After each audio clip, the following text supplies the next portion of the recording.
everyone. This is Mike Gormley, and therefore the show is called The Mike Gormley Show. And we've got a special guest today by the name of Jaan Uhelszki, who I've sort of known for 50 years, but I've known about longer than, or more than that. She was one of the founders, really, of Creem magazine, which is legendary and still going. Still a writer and editor. She's a Detroiter, now living in Palm Desert, California, and still keeping busy. Hi, Jan, how you doing? I'm really good. You forgot the really important part that Good. how I know Mike Gormley is when I was a teenager, he was the pop music the pop music editor and the youth editor of the Detroit Free Press. And I coveted his job. And I would read his column and plan ways, either how I could get rid of him or how I could take his job. So It didn't work, did it? I know I should have had that job.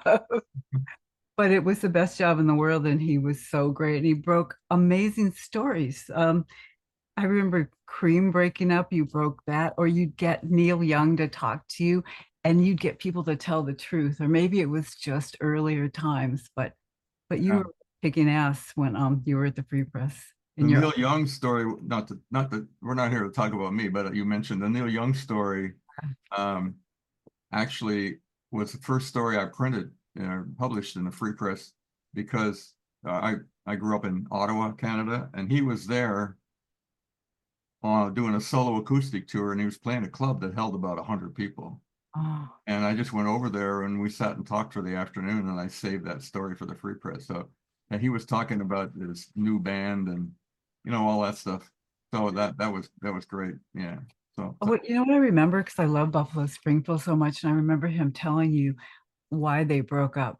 And like, even at the time, I knew I wasn't a pro then, but even at the time, I knew that that was important. And he actually, again, told you real facts. I went back and reread it today, and he told you that Dewey, the drummer, was the reason that he broke up because yeah, he had too much ego. I thought, oh my God, if only rock stars told the truth like that today. It's a great story, really. yeah, I remember that. And Dewey, I actually knew him in high school because he's from Ottawa and went to the same high school I did, but he was ahead of me. Yeah. And so that just led to a real nice conversation. We just relaxed in the dressing room of this. Le Hibou is the name of was the name of the club, and it was an amazing club. For the drummer often at Le Hibou was this guy named Dan Aykroyd, who was Oh, so this is really. kind of like your superpower. You're Canadian and we're not. So, Yes. Well, these days, yeah, maybe. Maybe, but no, we don't do it like a. The Canadians these days are very Canadian because of yeah, the attack from the president. But right. yeah, anyway, it's great to have you here. Thanks so much. Uh, well, I want to talk about Creem, but I want to know what you're doing these days. You're still writing and still editing Yeah. and so on, right? Yeah, we a few years back, JJ Kramer, Barry Kramer, the publisher's son, and myself and a director named Scott Crawford decided to turn Creem into a documentary. So we spent about 3 years interviewing everybody that's left or people we covered. And it got so much attention that I think JJ Kramer always had this in his mind, but he decided to relaunch the magazine. So we tested the water and did a best of Cream compilation. And then about 3 years ago, maybe a little more now, we relaunched the magazine as America's only rock and roll magazine again. And it's oversized, and it's not exactly like the old Cream, but it's pretty close in terms of like the sense of humor and making fun of people and doing like wacky stunts like the one Mike helped me with way back in the Wayback Machine when I did when he was working at Mercury Records, and he had a band, Bachman Turner Overdrive, more Canadians, and he let me do a diet guide on these kind of famously overweight, or at least two of them. But they were, and then Randy actually has been on this show. And he's still a good friend, but Yeah, they were known as Bachman Turner overweight. I know, but I I ask them diet questions. So we do stunts like that, and it's subscription only. You can't buy it on the newsstand. Right. And they brought me in because I wasn't sure I wanted to do it again. It's that, do you really want your teenage job like decades and decades and decades and decades and decades later? And I wasn't sure. So I was kind of like Lucy and Ethel in the chocolate factory. Like they had me be quality control. So I'd come in and read what people had written or the features they were going to do. And I go, now that's not cream. That's cream. That's not cream. And I got so involved, and the stuff that I didn't think was cream, I decided to write things that were more cream. So so I got, more and more involved. Now I'm the editorial director. So it's good. It's, again, it's very cream. It's very bratty. It's very, we only, Right. That's the word. That's the word. yeah, we cover things we hate or things we love and nothing in between, really. Yeah. So And boy, for a while there, you had great writers who had real attitudes towards certain music. Dave Marsh, who yeah. um, I first met Dave in he was at Cream and I was at the Free Press in Detroit, and we would meet up at record company parties Oh because yeah. that's the best food we'd have that week. And you go with a baggie with a with a Ziploc baggie and take a Yeah. extra sandwich. Anything left over, we can take for you. It was I know. The first um, time I ever had lobster was at a record company party in Detroit. They held at the Playboy Club. They food whipped us, you know.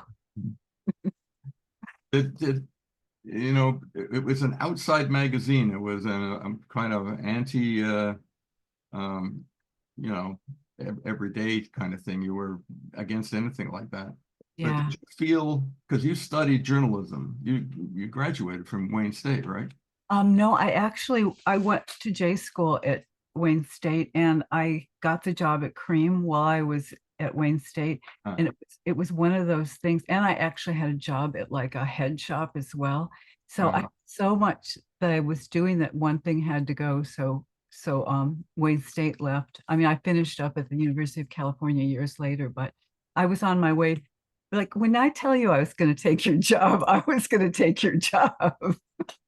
I was what, trained. what did you ever try? Did you ever call up the Free Press and go, "Is Gormley leaving?" What Yeah, happened? where's Gormley? I hear Gormley's like got some other job offer.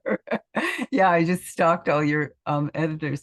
No, actually, what I did is first when I was at Wayne State, they had a student newspaper called the West End, and I applied to get a job there. And they asked me for clips, and I said, "No, I don't have any clips. I've just started." And they said, "No, we don't want to." Um, and honestly, it was that cruel. And they said, but there's this magazine down Cass Avenue, which was the main street around Wayne State University. Why don't you walk down there? I bet they will hire you. They don't care about things like clips. So that was pretty much what I did. When I couldn't have your job, I decided to go get the second best job in town. It was just a different job, not second best job. Yeah. They It were, was a national. I mean, maybe it wasn't when you first got there, but it was a national magazine on yeah, newsstands all over. So it's not, and it was considered secondary to Rolling Stone only because Rolling Stone had got so big and so yeah. powerful. But it was a definite rival. I bet if you asked people from Rolling Stone around that time, they were watching Cream. I bet they wanted to see what was going on. It's really funny because when I lived in the San Francisco Bay Area, I was friends with Ben Pongtori. I still am. And I said, well, what did you guys think of Cream? 'Cause he was the longtime editor there. And he goes, oh, we didn't think of it at all. But later, my literary agent is Sarah Lazen, and she also worked at Rolling Stone. And I told her what Ben said, and she goes, "Oh no, no, no, we were always looking over our shoulders to see what you guys were doing." But we were the anti-Rolling Stone. I mean, the reason Cream has the name Cream partially is because it was kind of an FU to Rolling Stone. Yeah, You know, yeah. it's like Yeah, we because it was the band Cream, right? Versus Rolling Stones. I got. 100%, that was it. I Which, funny, I never thought of that. yeah, that was exactly why. You predated me at Creem. You did a piece for Creem, right when I started, right before I started there, on faith. Oh, Blind Faith. Oh, yeah. Yeah. So you, so maybe you're the founder of Creem magazine. I used to go, I'd go to the office every once in a while. But I never got to, when you later on you got out to the suburbs or whatever, I just went over to the main office 2 or 3 times. But I always enjoyed, and I like Barry Kramer a lot, and the founder, and just enjoyed going over there because to me, I was mainstream and you guys were rebels. We were. And it was fun, visiting the rebels, not even just honoring the rebels, just, I just thought you guys were great. The magazine was funny as hell Yeah. and did not hold back on who you covered and or what you had to say about it. And so a lot of writers, I mean, we mentioned Dave Marsh, but also Lester Bangs Yeah. now, and for a long time, legendary. You worked with him? Yeah. We actually started on the same day, Well, which was funny. We kind of bonded instantly because of that. Like we were the two new kids, and he had come from San Diego, where El Cajon, which is a suburb of San Diego, to cover Alice Cooper for us. And Alice Cooper at that time lived in Pontiac, which was a suburb of Detroit. And he was staying with us at Creem. Well, I wasn't part of that house yet, but he was staying with the people who really founded Creem magazine, first wave. And they were considering hiring him as a reviews editor because Dave Marsh was the reviews editor and the editor. And it was just too much because it wasn't a big staff.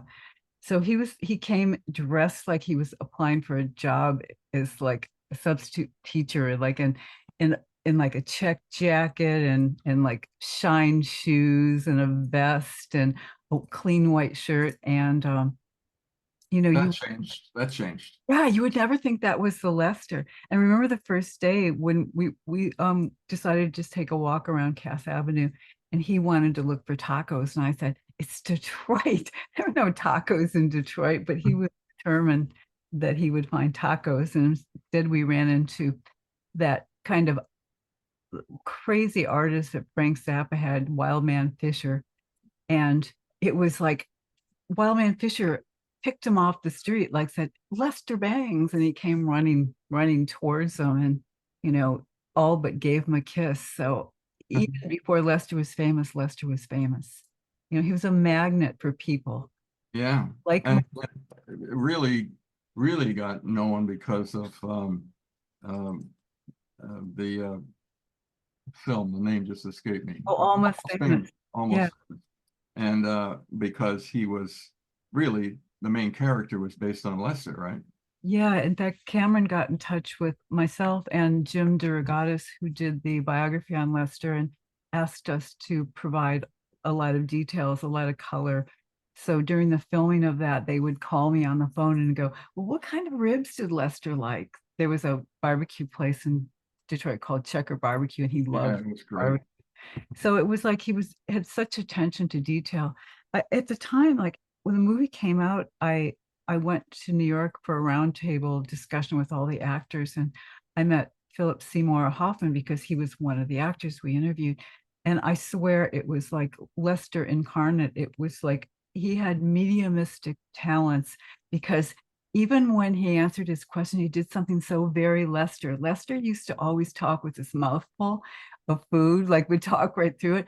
And when I asked Philip Seymour Hoffman a question, he was chewing and answering. And I kept going, "Oh man, this is Lester." I mean, it was chillingly, ghostly, wonderful.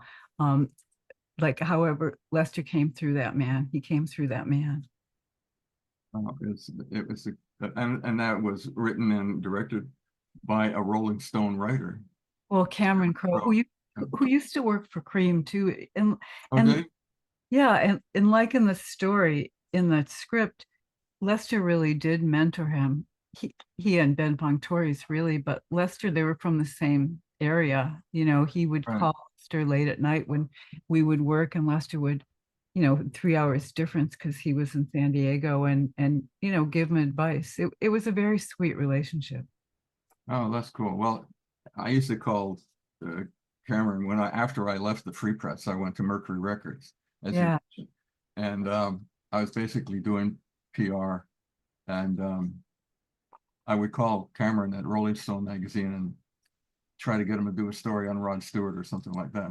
He remembered that. I haven't seen him in a long time, but he remembered all of that. Yeah. He doesn't forget, really. Yeah, but Detroit was and kind of still is always just such a rock and roll town. Yeah. There was not very much really subtle about Detroit and musically speaking anyway, and it had one of the greatest ever radio stations in WABX. That Yeah. that they were ABX was kind of the cream of the radio world because of Oh, its yeah. attitude and its DJs and so on. So it was a really special time. Well, they had those air aces, but all the DJs, really had big personalities and personified it. It was almost like anyone who listened had special decoder rings because they formed a community. They used to have like hash bashes, or they have kite day, and they always had all these community events, and the listeners would go to it. So you really felt like you were part of something, which was really important after the 60s, because during the 60s, we all thought we were one. We were hippies. It was love and peace and flowers. But in the 70s, things got a little more real, a little more, druggy. And ABX heyday, I always thought was in the 70s. I think they started programming 1968. But the thing was is they kept that vibe going, that you felt like that was your radio station. And that's such a rare thing. I've never felt that ever since that day. You could go over there if you knew them. You could go over there and hang out during shows or late at night or whatever it might be. Yeah. And they used to do this great thing. Dave Dixon showed me this. He had in those days it was turntables, and Yeah. and uh, he put Sergeant Pepper's on both turntables, started them both at the same time. But turntables would go out of phase after a while. So Yeah. it was this strange sound. I kept thinking, what if somebody's just kind of stoned and they're driving down, and all of a sudden this is going on? They may kill themselves. It's like fake quadrophenia. Yeah, yeah, yeah. It was really something else. And but we're gonna step away from a commercial in a sec, but and come back and talk about something you did down the road from what we're talking about with Kiss, the band Kiss. It's Yeah. a very interesting moment in time for you and for a lot of people observing it. It was good fun stuff. So yeah, we'll come back and take a listen to that, and we're going to listen to Detroit Rock City, or maybe that's what we're going to get when we come back. I'm not sure. But let's step out for a commercial on the radio stations, and we shall be back in a minute.